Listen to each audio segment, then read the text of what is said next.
So at this time, we'll call this meeting to order at 9:20. Um, Roll call. Virginia and Jeff are both out today.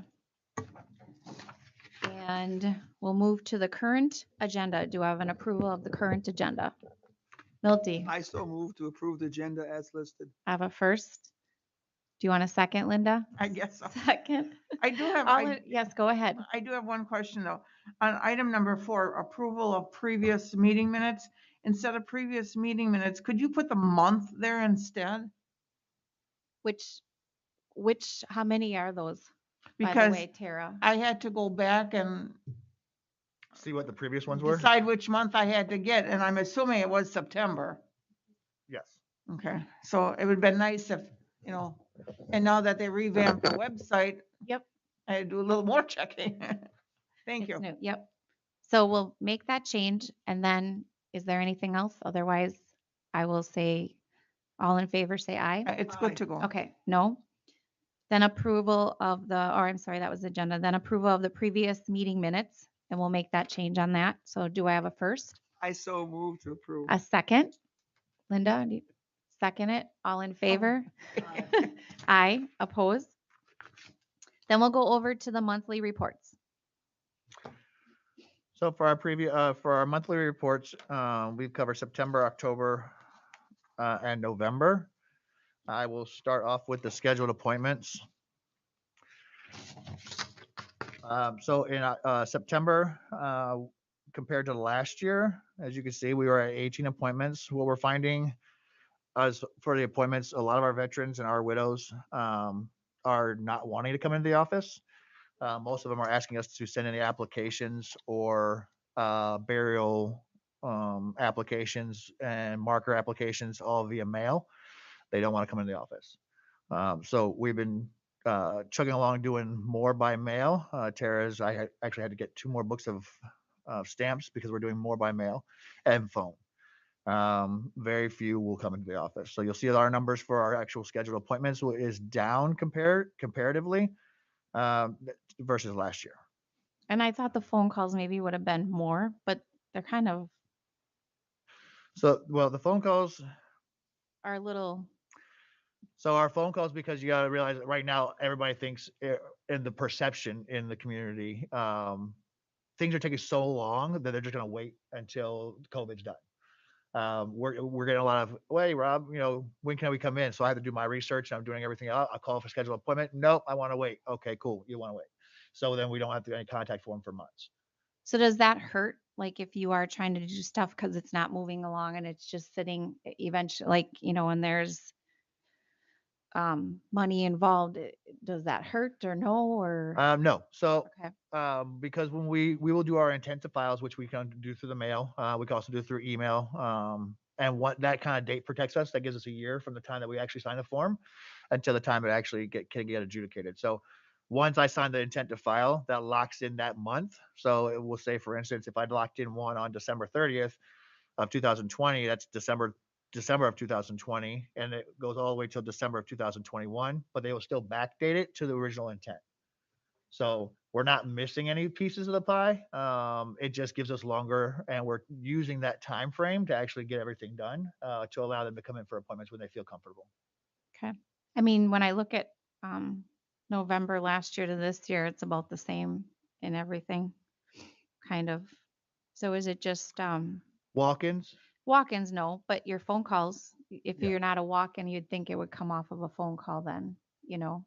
So, but um, is the number, because we've caught up on so many things, is it going to stay a little lower because we are addressing so many of our veterans in our county? So with our and Tara's actually been going through and scrubbing through the records for the Vietnam veterans. That has been her project, and sending out letters to try to pull more to see if there's somebody who needs to be reevaluated, or if there's somebody who's missing out on benefits possibly. Um, we have done such a good job in this county on keeping up to and winning the cases that a lot of ours are now rolling into either widow's pension for when someone passed away, or they're rolling into, do they need to be reevaluated? And most of the cases that I've seen that I have done myself, they're already at what their max would be. So there's no more There's no more to reevaluation. correct. Okay. So there's no push until they get older and things change. So I mean, you'll have that's for us. You have years that they're going to be the numbers will start to go down, and then there's going to be years where everybody's starting to get sick again, or their joints are hurting or whatever, and then those numbers will increase based on the ailments changing and aging. So especially for our new veterans, guys that are in their late 20s, early 30s are experiencing those changes for their backs and knees and shoulders and stuff like that until they get older. And then that's when we start to see reevaluations again. So you have that flux of when they first come out of service, that first 5 to 10 years, then you'll have a flux again when they get older. Because I saw like in um, June, July, August, you didn't have a lot of walk-ins, but boy, those phone calls were high, when you compared them to 2019. So there must have been a lot of people that wanted information, and now that's just kind of sitting and you start taking care of it. So with the June and July numbers, the reason they were so high for calls is that's when we were still in that flux of Yep. what's going on in the world today. Plus there was a lot. There was a change in TRICARE for TRICARE Select for our retirees. They're paying for that a small stipend, and then that was put out. So there was new information coming out. We were still going through, and then of course our biggest one being the burials. We have lost a lot of veterans this year, and not just to COVID itself, but due to aging and other issues.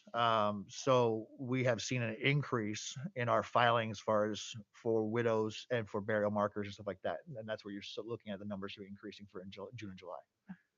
Okay. Any other questions? Okay, I just have to sneak out of here. Okay. Then we'll go to, hold on. Okay, then we'll do, do you want to go to the next one, the claims or We'll go to the which one are claims. you going to go to? We'll go There's to two more. we'll go to the awards received. Okay. So if you look at the awards received, we had some huge numbers. Bless you, Linda. Thank you. Sorry. So we've had some huge numbers coming out. Those are a lot of our um, blue waters that are being adjudicated finally. So you'll see in there that we had one in there that was $121,000. What we're seeing also is we're winning some of our 100%ers. We have people going from like 70% to 100%, and that's the difference of almost $1,200.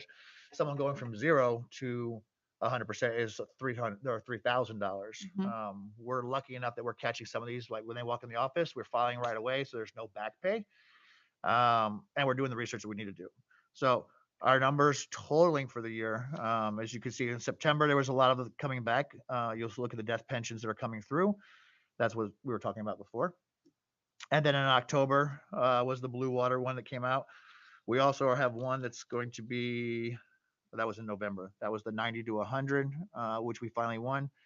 So if you look at our numbers compared to last year as far as totals go, right now we're $1.293 million compared to last year where we were only at 400,000.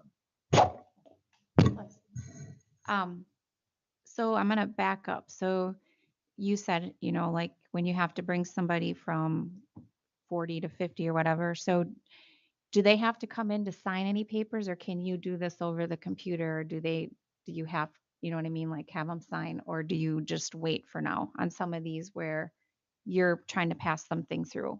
No, we No? don't wait. So I will call if the veteran's willing to come in. And most of the time, ones that are in our system already. So if they're going 40 to 50 and they're not new to our county, we have kept up on our digital signatures. So Okay. that's just a notification and talk to them on the phone and saying, hey, I want to file this for Got you. it. Okay. We've also met them at the counters. If they want to run in, they don't want to come to the office for an appointment. They'd rather just meet out. We meet them in the front. We get them to sign the paperwork we need to sign, and then off they go. Okay. So we've accommodated that. I've Well, just because some of these, that's like an extra, it's huge. to wait. That's what I'm asking. Do they have to wait for this, or are they able if they don't want to come in? Things okay. Nope, we Yep. we accommodate it whatever way I can. I mean, to the Okay. point sometimes I've actually gone. I don't like to do house visits at this point, but I have gone out to houses if I have to try to make sure we're still reaching out to our veterans that don't want to come in the office. Yeah, and some probably can't either, just Well, someone physically. Like, Correct. okay. Excuse me? Yes, Milty. Okay, sir. You're saying the average veteran, if he's 100% disabled, doesn't it go under rank when they were in service? No. Gets $3,000 a month? Rank has no bearing. So you could be a private, the lowest rank in the military in any force, or you could be a general. It doesn't matter what rank you were. It's all done by a VA compensation worksheet. It's a standard across the board. So you're talking $3,000 a month for 100% disabled? Correct. Huh. Guess I should have got hurt in service, huh? No, I did not. So, and as you realize that there's two different, when you say 100%, there's two different types of 100%. You have the 100%ers who are compensatable at 100%. And then you have those that are individually unemployable based on their current ailments. So they might not be 100% compensatable, but they're individually unemployable based on the fact that they can't work because of their issue, and they're still paid the same.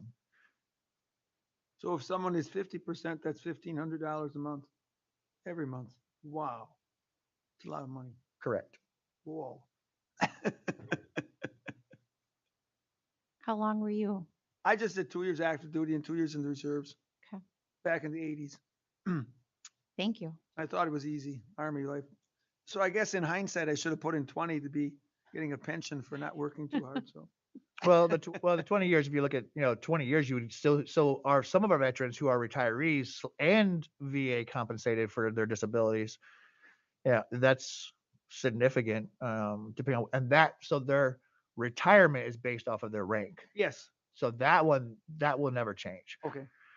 So that number does fluctuate, whereas the VA compensation does not. So I mean, if you have somebody just an average who's a sergeant first class or the equivalent across the ranks, Thank you. Go on. then they would be entitled to right now roughly $2,500 a month in retirement. And if they were hurt in service, you're looking at whatever else on top of that. So some of our veterans who are retirees, they're getting close to $5,000 to $6,000 a month. Answer your question, Milty? It's a lot more profitable than farming. Yes, it is. Farming, I'm just spreading money around and just keeping the pool turning. So you know that, Kim, of course. Yes, I do. Okay, so is there anything else on that sheet? Robert? No. So And any other questions on that sheet? Then we'll go to the other sheet, the claims track. Page 2, correct? you're going to the one that says the totals? Yes. Okay. Yes, that's how it's worded Okay. on here. So, That's fine. So on the totals itself, again, I'll show you that right now at the close of November, we were 1.293 million versus the 477,000 of last year. Now, we look at the numbers, and yes, it's a lot of work, and yes, we're looking at all the veterans and how many people we're helping. But that's the thing about knowing these numbers and looking at them is looking at quantitative numbers. That's not always going to be the same, because if you're sick, I can only get you to a certain point, and then it doesn't change anymore. So for 100%ers, that doesn't change. Once they get 100%, that number will not change based on anything that I could do, unless we get you the next. I think the next stair step is the 160%, which is considered housebound. So your number will not change. So as we work through our veterans and we're getting all these awards that we're winning, which is wonderful because it changes their current situation. Eventually, you'll get to a point where if there's no new veterans coming into the community, those numbers will not look the same because there's no more money out there to get for the community. So right now, we're lucky that this year has been great for our claims. We've won a lot of claims. We've done a lot of the blue waters. We're doing what we need to. But as those veterans then dwindle down, that number, there's no more compensation out there for them. So you won't see a large increase on. So I don't want everybody to look at the numbers and say, well, you only did, 470,000 last year, and this year you're doing so much more. It's not that we're doing more as far as total numbers go as claims. It's more of the fact that these are the blue water ones that never had claims before. So we're having large increases that the VA has to pay. One thing that is new that has come out. No, I'll get into that when we go into other office stuff. So I just wanted to articulate on why the numbers look so huge. Yes, we've been busting our butts and doing what we're supposed to, but at the same time, we're lucky enough that we had those blue water claims that we're actually winning. So for our veterans, that's great. For the county, that's awesome. But next year when we're hitting, 500,000, you're going to say, hey, Rob, what happened? Don't get the money on that part of it is not a true portrayal of the office business. Okay. So it will fluctuate. Yes, very much so. Okay. So that's it with the monthly reports. Is there any questions on any of it? Now, you had something else to add. Do you want me to go to the travel or We can go to the Okay. other matters. at the end? Yeah. Okay, let's go to other matters. Okay, so what I was going to say is there's some new laws that came out. In fact, me and Tara were just looking at it over last week when it came out. They announced that the Senate had approved the addition of the 3 new ailments to our Vietnam veterans who are exposed to Agent Orange. That's a huge win. So now they're waiting for the presidential signature on it. That will add bladder cancer, hypertension, and I can't remember the third one.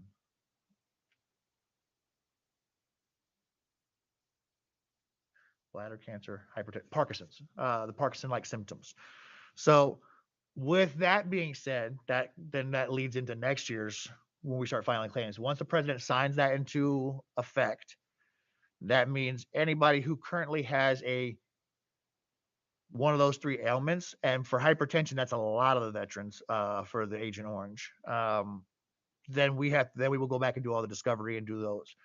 If they filed before, and if Congress says they will apply the Niemer law, that means they will backdate it to the original denial, which is huge because then again, now you're looking at large dollar amounts. So someone who has bladder cancer who had survived it, they had to go back and say from the day that they were actually diagnosed with the cancer to the day that they went into remission, for that period of time, they're 100%.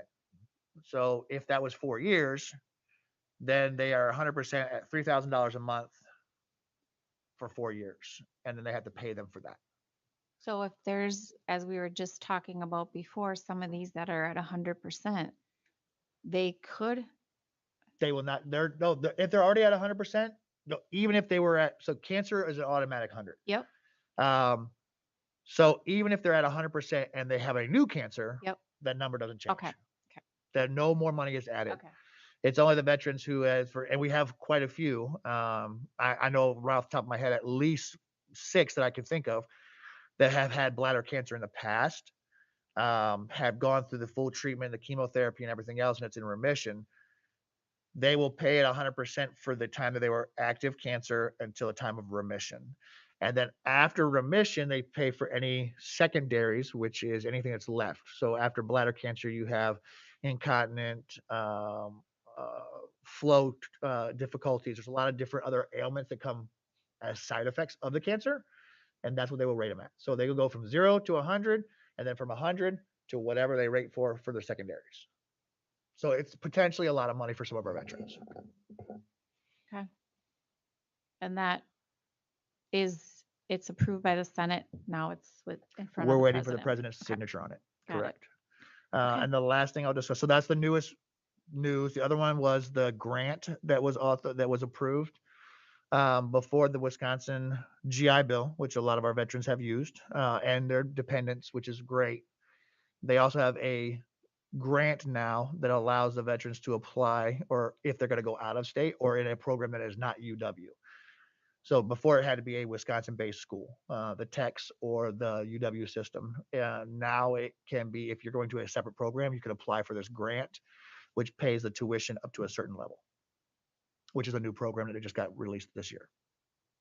All right. Any questions? I'm going to back up and go to the travel.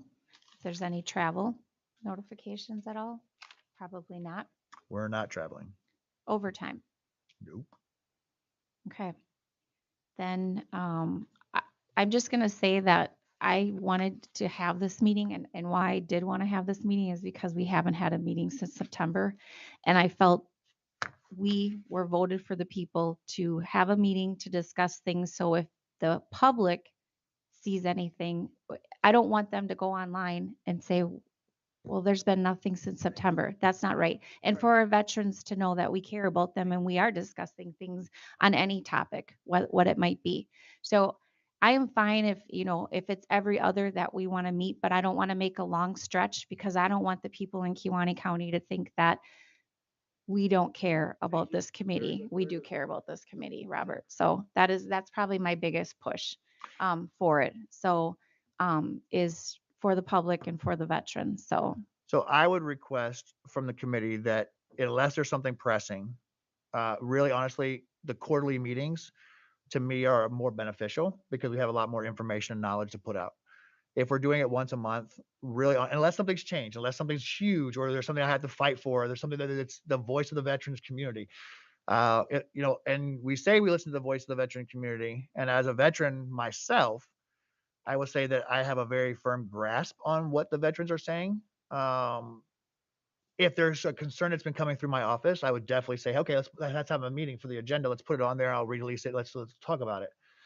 I think once a quarter is substantial because we're going over numbers. Nothing is really changing at this point, unless the new laws change, obviously. So I would say that we do it once every 3 months. That gives a large base of knowledge, a large what's going on in the community as what's far as going. If new things change, and by means, you're my committee. If you say we want to meet, because there's something changed, there's a voice that you all heard. You've emailed me and said, hey, there's something we want to discuss. Then I think that's feasible. I I think for now I'd like to try every other. Excellent, Kim. And then I if agree. we feel that, okay, we don't, then we can go quarterly. I don't want to go, I guess I'm a small stepper. Very good, Kim. Let's go. Well, with let's the start mouse. off the new year with January. Okay. And then this will give us a couple weeks to think about it also. Okay. So we I don't can, know if I'd want to go quarterly. I think that's a little too long. yeah, But maybe every other. I just don't want to look, we have how many other committees in our county and I don't want to make it look Thank you. to the general public like that's my biggest concern because people do ask questions and people do look. They do. And then the phone rings. So Yes, I want to show that I am doing my job. thank I you. didn't run just for nothing. So let's do January and then we can try every other and then we can go from there, Robert. Okay? And Okay. see how that works. So I have down Monday, January 4th. Is that okay with you? So I know we're coming off the holidays. It's my fault because my son is having some surgery the following week. So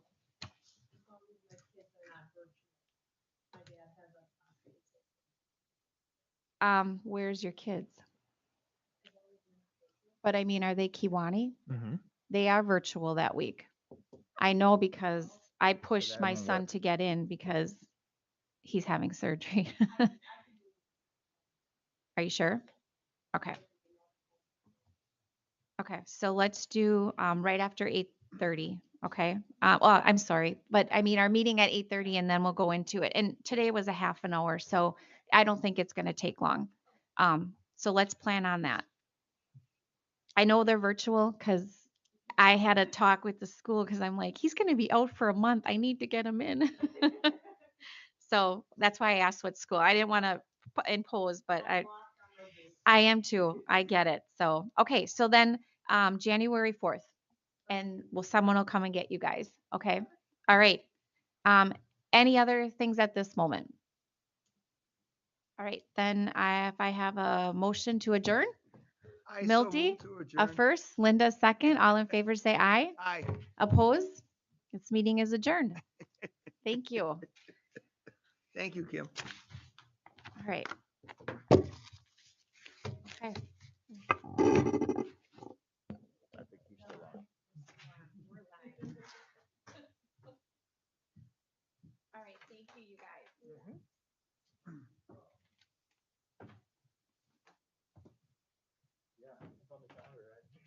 I wanted to tell you my story, but you didn't want to listen. Linda, we're on live. Move your thing. We're